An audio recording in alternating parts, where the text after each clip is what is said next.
Okay, channel 3 is getting us into the modern high gain territory. Very, very punchy, very tight bottom end. I have it in the low gain setting with just a little bit of the gain turned up, and we'll start from there.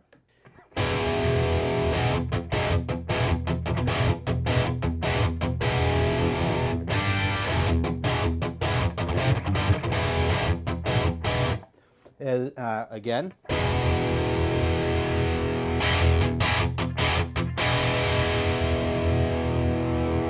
Mids.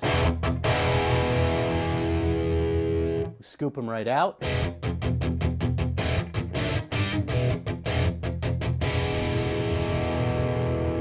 Bass.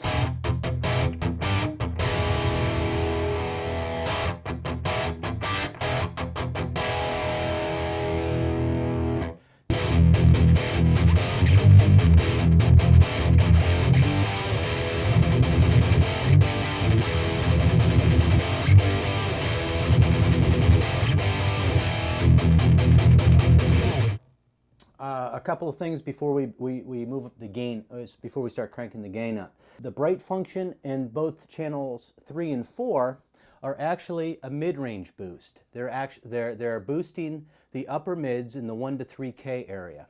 So with this engaged,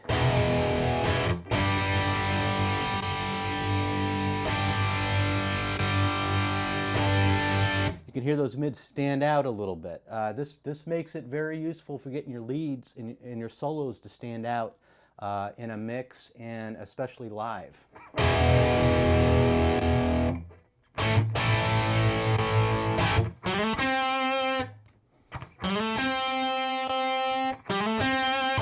Very pronounced, you can definitely hear that.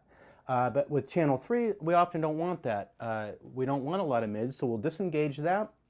And we'll start cranking the gain up, and then as we do so, we'll listen to the scoop to mid thing, okay?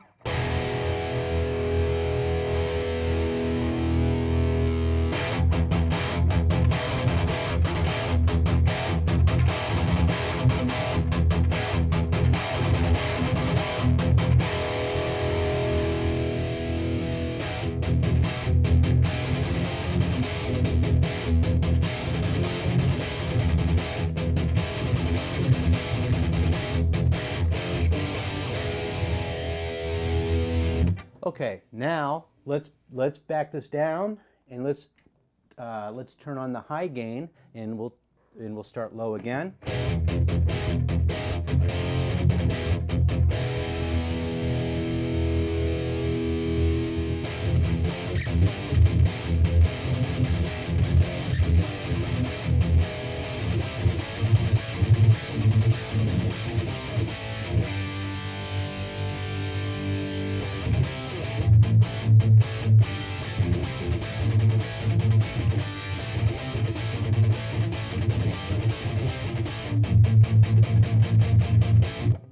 So very, very cool channel. A lot of guys, this is actually their favorite channel.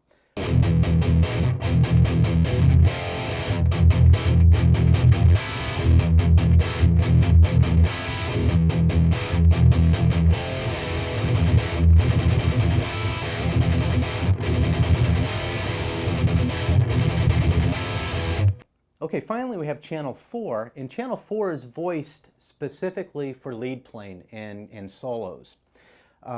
It doesn't have as tight a bottom end as channel 3 does, and the reason for that is it gives more body to your single note lead lines. Let's give this a listen. I have it set up at a pretty low gain setting for this channel.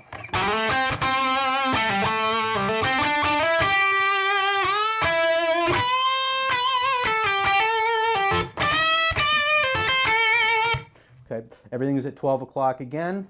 The EQs work essentially the same. Okay.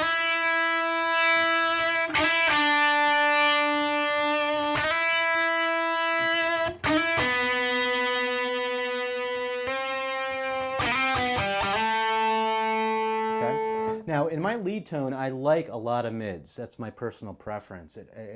I prefer a very warm sound that's very creamy. So sometimes I'll back off the treble a little bit.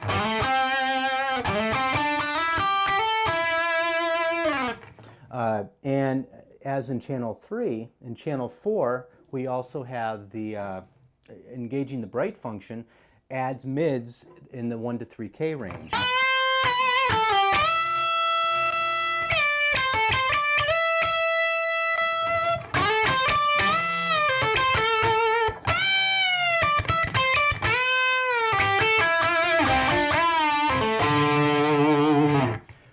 I could turn up the gain here.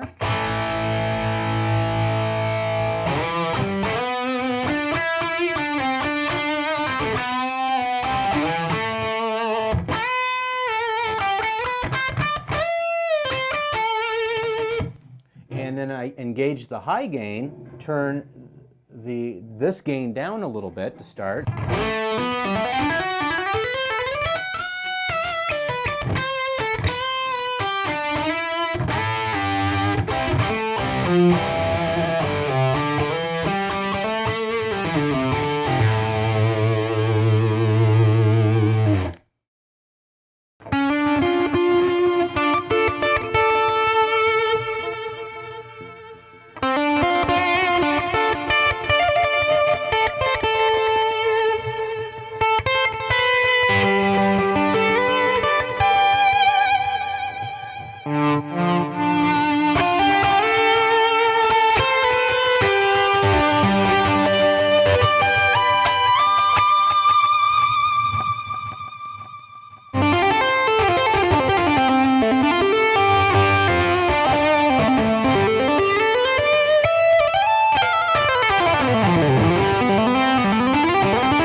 I mentioned earlier in the video that this is a MIDI amp. It's MIDI programmable and MIDI switchable.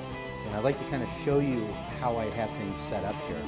Now, this is a Z12 foot switch.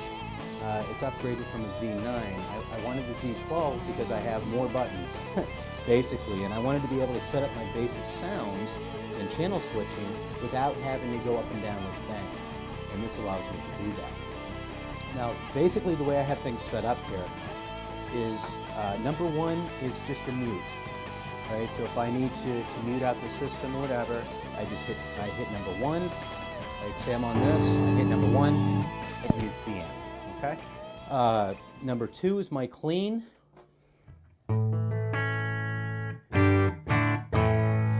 Clean bright.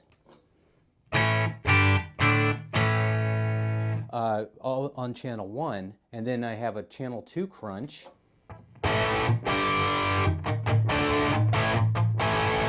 Channel 3 crunch. And then I have heavy crunch channel 2.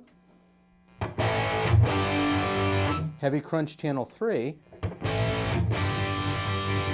Okay, and then I have 2 lead channels. I have channel 2 set up for lead, and channel 4 set up for lead. And I'll have these voiced differently. One might be a little brighter. Usually this one I'll set up a little bit brighter. And that's the beauty of 4 channels, because they all have the separate EQs. I can, you know, say I want like a...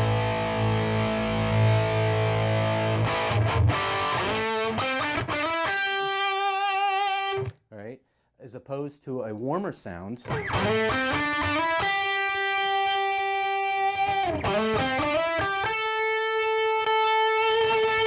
You see what I mean? So I might want this.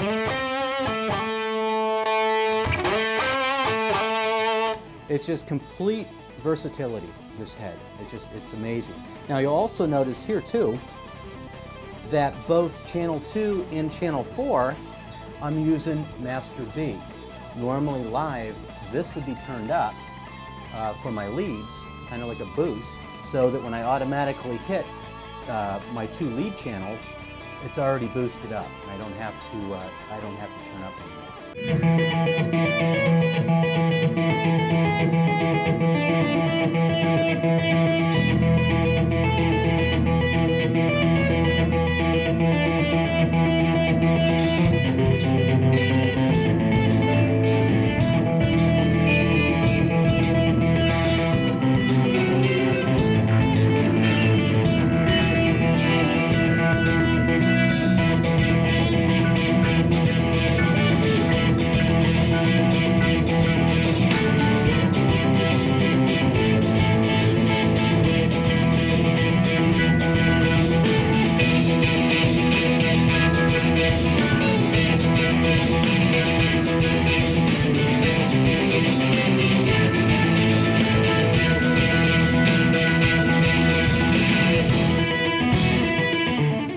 let's say I'm going to, I want to go to patch number 4 here, crunch number 2.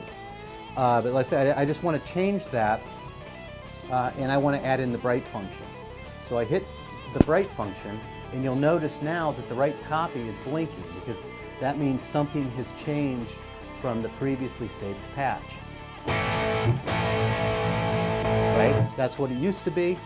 That's off. I hit the bright function. Now that blinks. Now if I want to save that, all I have to do is press the right copy button and hold it down, and it's going to blink 3 times. And now it is saved as a preset. So if I go to clean bright and then back to clean 2, I now have the bright function engaged. Okay, so I'm going to turn that off because I don't like that engaged on that channel. And I put it back to the original setting with the bright off. All of these functions, the effects loop, the noise gate, which master you're using, everything is programmable through MIDI. Well, that just about wraps up this video. I hope you enjoyed watching it and got something out of it. The Engl Invader 100-watt head is an amazingly versatile amp, very well built, and I am very, very glad I have one. So definitely, if you have a chance, you definitely want to check them out. Thanks a lot. I'm Don Lappin. See ya. Bye.